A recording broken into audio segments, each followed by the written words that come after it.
El deseado de todas las gentes, capítulo 50, entre trampas y peligros. Todo el tiempo que Jesús pasó en Jerusalén durante la fiesta fue seguido por espías. Día tras día se probaban nuevas estratagemas para reducirle al silencio. Los sacerdotes y gobernantes estaban atentos para entramparle. Se proponían impedir por la violencia que obrase. Pero esto no era todo. Querían humillar a este rabino Galileo delante de la gente. El primer día de su presencia en la fiesta, los gobernantes habían acudido a él y le habían preguntado con qué autoridad enseñaba. Querían apartar de él la atención de la gente y atraerla a la cuestión de su derecho para enseñar y a su propia importancia y autoridad. Mi doctrina no es mía, dijo Jesús, sino de aquel que me envió. El que quisiere hacer su voluntad conocerá de la doctrina si viene de Dios o si yo hablo de mí mismo. Jesús hizo frente a la pregunta de estos sembradores de sospechas, no contestando a la sospecha misma, sino presentando la verdad vital para la salvación del alma. La percepción y apreciación de la verdad, dijo, dependen menos de la mente que del corazón. La verdad debe ser recibida en el alma. Exige el homenaje de la voluntad. Si la verdad pudiese ser sometida a la razón sola, el orgullo no impediría su recepción. Pero ha de ser recibida por la obra de gracia en el corazón, y su recepción depende de que se renuncie a todo pecado revelado por el Espíritu de Dios. Las ventajas del hombre para obtener el conocimiento de la verdad, por grandes que sean, no le beneficiarán a menos que el corazón esté abierto para recibir la verdad y renuncie concienzudamente a toda costumbre y práctica opuestas a sus principios. A los que así se entregan a Dios con el honrado deseo de conocer y hacer su voluntad, se les revela la verdad como poder de Dios para su salvación. Estos podrán distinguir entre el que habla de parte de Dios y el que habla meramente de sí mismo. Los fariseos no habían puesto su voluntad de parte de la voluntad de Dios. No estaban tratando de conocer la verdad, sino de hallar alguna excusa para evadirla. Cristo demostró que esta era la razón por la cual ellos no comprendían su enseñanza. Dio luego una prueba por la cual podía distinguirse al verdadero maestro del impostor. El que habla de sí mismo su propia gloria busca, mas el que busca la gloria del que le envió, éste es verdadero y no hay en él injusticia. El que busca su propia gloria habla tan solo de sí mismo. El espíritu de exaltación propia delata su origen, pero Cristo estaba buscando la gloria de Dios, pronunciaba las palabras de Dios. Tal era la evidencia de su autoridad como maestro de la verdad. Jesús dio a los rabinos una evidencia de su divinidad, demostrándoles que leía su corazón. Desde que había curado al paralítico en Betesda, habían estado maquinando su muerte. Así violaban ellos mismos la ley que profesaban defender. ¿No os dio Moisés la ley?, dijo él, ¿y ninguno de vosotros hace la ley? ¿Por qué me procuráis matar? Como raudo fulgor de luz, esas palabras revelaron a los rabinos el abismo de ruina al cual se estaban por lanzar. Por un instante quedaron llenos de terror. Vieron que estaban en conflicto con el poder infinito, pero no querían ser amonestados. A fin de mantener su influencia sobre la gente, querían ocultar sus designios homicidas. Eludiendo la pregunta de Jesús, exclamaron: «¡Demonio tienes! ¿Quién te procura matar?». Insinuaban que las obras maravillosas de Jesús eran instigadas por un mal espíritu. Cristo no prestó atención a esta insinuación. Continuó demostrando que su obra de curación en Betesda estaba en armonía con la ley sabática, que estaba justificada por la interpretación que los judíos mismos daban a la ley. Dijo: «Cierto, Moisés os dio la circuncisión, y en sábado circuncidáis al hombre, según la ley. Cada niño debía ser circuncidado al 8º día. Si ese día caía en sábado, el rito debía cumplirse entonces. ¿Cuánto más armonizaba con el espíritu de la ley el hacer sano todo un hombre en sábado?» Y les aconsejó: «No juzguéis según lo que parece, mas juzgad justo juicio». Los príncipes quedaron callados, y muchos del pueblo exclamaron: «¿No es este al que buscan para matarlo?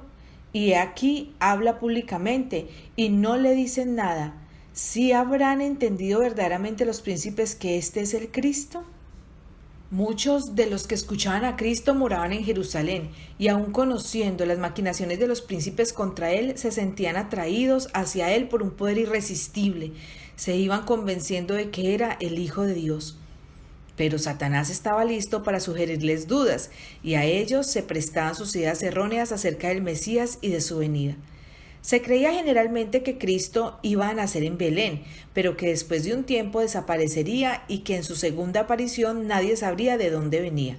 No eran pocos los que sostenían que el Mesías no tendría ninguna relación natural con la humanidad.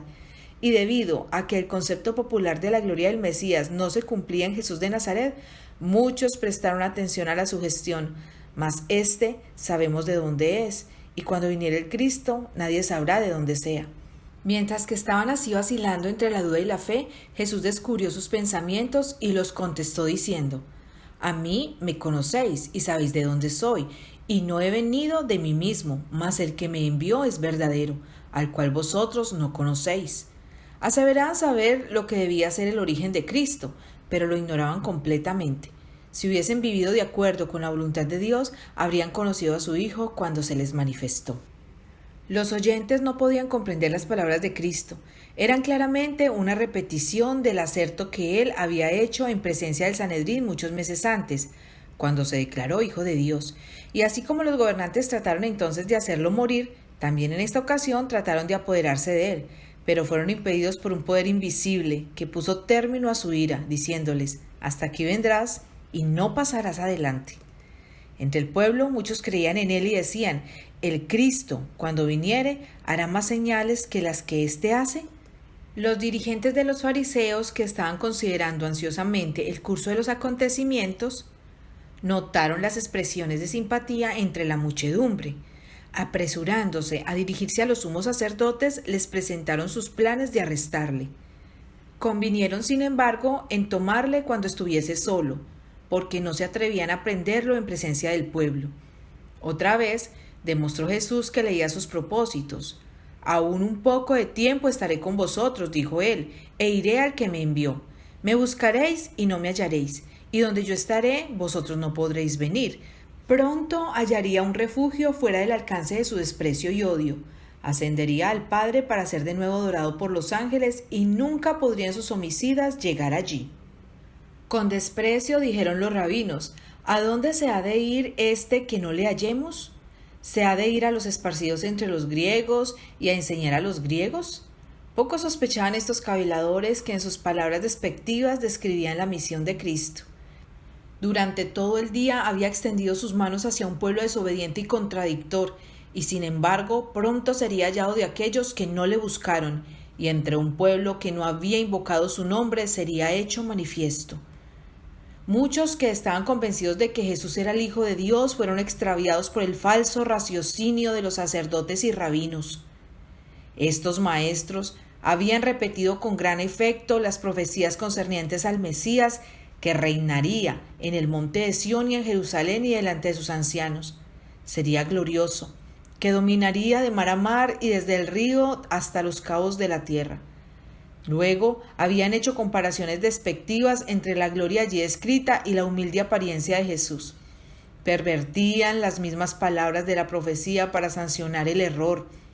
Si el pueblo hubiese estudiado con sinceridad la palabra por sí mismo, no habría sido extraviado.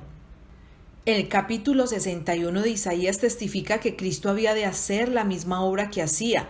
El capítulo 53 presenta su rechazamiento y sus sufrimientos en el mundo, y el capítulo 59 describe el carácter de los sacerdotes y rabinos. Dios no obliga a los hombres a renunciar a su incredulidad. Delante de ellos está la luz y las tinieblas, la verdad y el error. A ellos les toca decidir lo que aceptarán. La mente humana está dotada de poder para discernir entre lo bueno y lo malo. Dios quiere que los hombres no decidan por impulso, sino por el peso de la evidencia, comparando cuidadosamente un pasaje de la Escritura con otro. Si los judíos hubiesen puesto a un lado sus prejuicios y comparado la profecía escrita con los hechos que caracterizaban la vida de Jesús, habrían percibido una hermosa armonía entre las profecías y su cumplimiento en la vida y el ministerio del humilde Galileo. Muchos son engañados hoy de la misma manera que los judíos. Hay maestros religiosos que leen la Biblia a la luz de su propio entendimiento y tradiciones, y las gentes no escudriñan las escrituras por su cuenta, ni juzgan por sí mismas la verdad, sino que renuncian a su propio criterio y confían sus almas a sus dirigentes. La predicación y enseñanza de su palabra es uno de los medios que Dios ordenó para difundir la luz, pero debemos someter la enseñanza de cada hombre a la prueba de la Escritura. Quien quiera que estudie con oración la Biblia, deseando conocer la verdad para obedecerla, recibirá iluminación divina, comprenderá las Escrituras. El que quisiere hacer su voluntad conocerá de la doctrina. El último día de la fiesta, los oficiales enviados por los sacerdotes y príncipes para arrestar a Jesús volvieron sin él. Los interrogaron airadamente: ¿por qué no le trajisteis? Con rostro solemne contestaron: nunca ha hablado hombre así como este hombre. Aunque de corazón empedernido, fueron enternecidos por sus palabras. Mientras estaba hablando en el atrio del templo, se habían quedado cerca a fin de oír algo que pudiese volverse contra él. Pero mientras escuchaban, se olvidaron del propósito con que habían venido. Estaban como arrobados. Cristo se reveló en sus almas. Vieron aquello que los sacerdotes y príncipes no querían ver: la humanidad inundada por la gloria de la divinidad.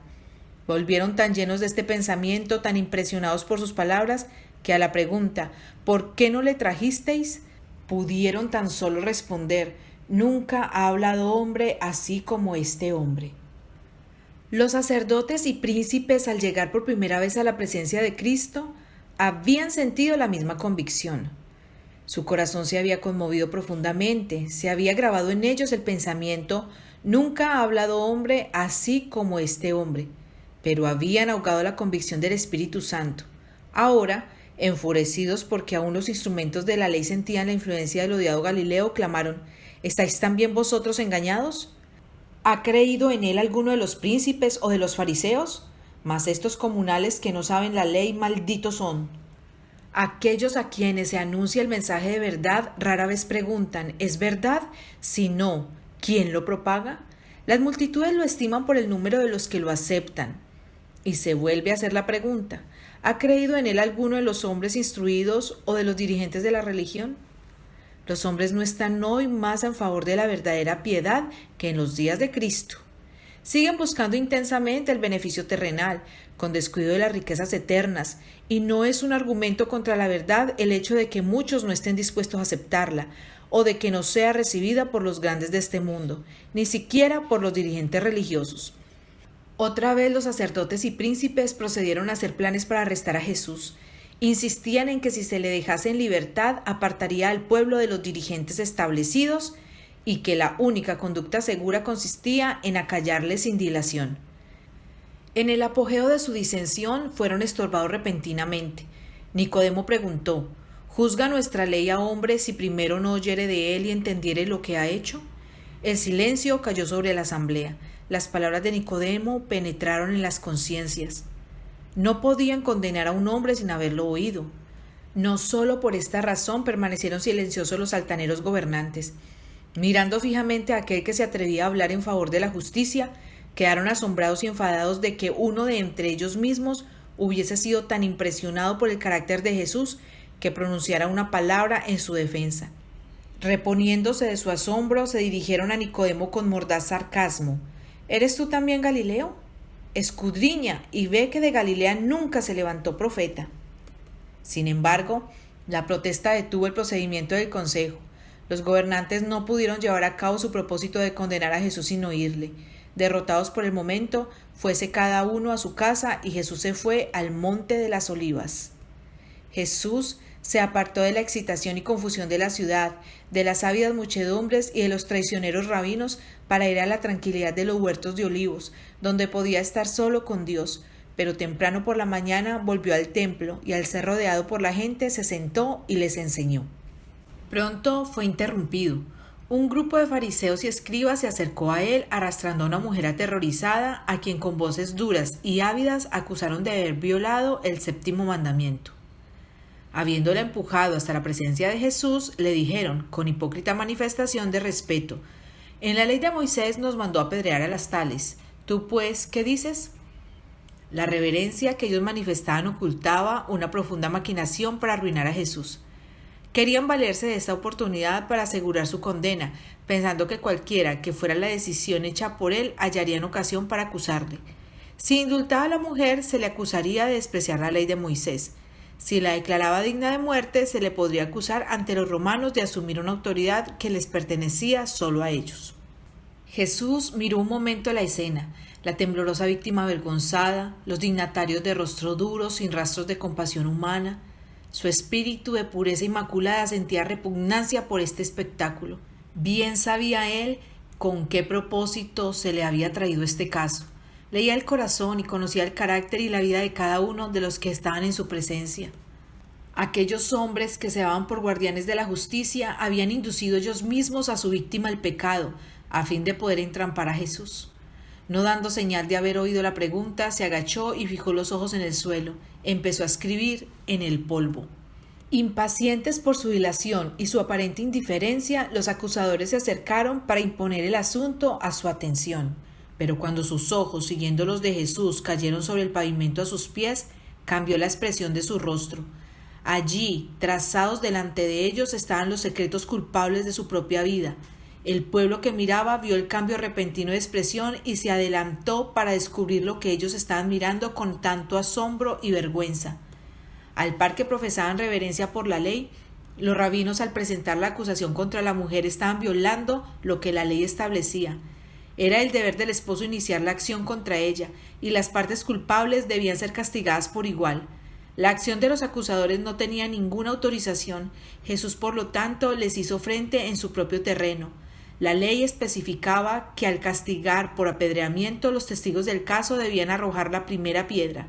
Levantándose entonces y fijando sus ojos en los ancianos maquinadores, Jesús dijo: «El que de vosotros esté sin pecado, arroje contra ella la piedra el primero». Y volviéndose a agachar, continuó escribiendo en el suelo. No había puesto de lado la ley dada por Moisés, ni había usurpado la autoridad de Roma. Los acusadores habían sido derrotados. Ahora, habiendo sido arrancado su manto de pretendida santidad, estaban culpables y condenados en la presencia de la pureza infinita. Temblaban de miedo de que la iniquidad oculta de sus vidas fuese revelada a la muchedumbre, y uno tras otro, con la cabeza y los ojos bajos, se fueron furtivamente, dejando a su víctima con el compasivo Salvador. Jesús se enderezó y mirando a la mujer dijo: «Mujer, ¿dónde están los que te acusaban? ¿Ninguno te ha condenado?» Y ella dijo: «Señor, ninguno». Entonces Jesús le dijo: «Ni yo te condeno. Vete y no peques más». La mujer había estado temblando de miedo delante de Jesús. Sus palabras: «El que de vosotros esté sin pecado arroje contra ella la piedra el primero», habían sido para ella como una sentencia de muerte. No se atrevía a alzar sus ojos al rostro del Salvador, sino que esperaba silenciosamente su suerte. Con asombro vio a sus acusadores apartarse mudos y confundidos. Luego cayeron en sus oídos estas palabras de esperanza: «Ni yo te condeno, vete y no peques más». Su corazón se enterneció y se arrojó a los pies de Jesús, expresando con sollozos su amor agradecido, confesando sus pecados con amargas lágrimas. Esto fue para ella el principio de una nueva vida, una vida de pureza y paz, consagrada al servicio de Dios. Al levantar a esta alma caída, Jesús hizo un milagro mayor que al sanar la más grave enfermedad física. Curó la enfermedad espiritual que es para muerte eterna. Esa mujer penitente llegó a ser uno de sus discípulos más fervientes. Con amor y devoción abnegados, retribuyó su misericordia perdonadora. En su acto de perdonar a esta mujer y estimularla a vivir una vida mejor, el carácter de Jesús resplandece con la belleza de la justicia perfecta. Aunque no toleró el pecado ni redujo el sentido de la culpabilidad, no trató de condenar sino de salvar. El mundo tenía para esta mujer pecadora solamente desprecio y escarnio, pero Jesús le dirigió palabras de consuelo y esperanza.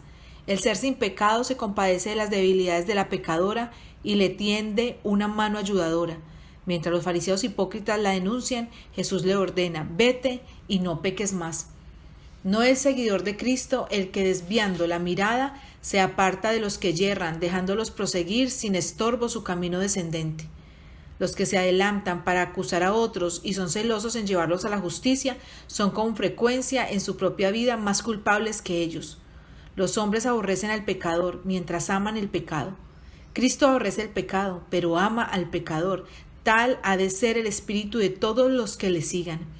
El amor cristiano es lento en censurar, presto para discernir el arrepentimiento, listo para perdonar, para estimular, para afirmar al errante en la senda de la santidad, para corroborar sus pies en ella.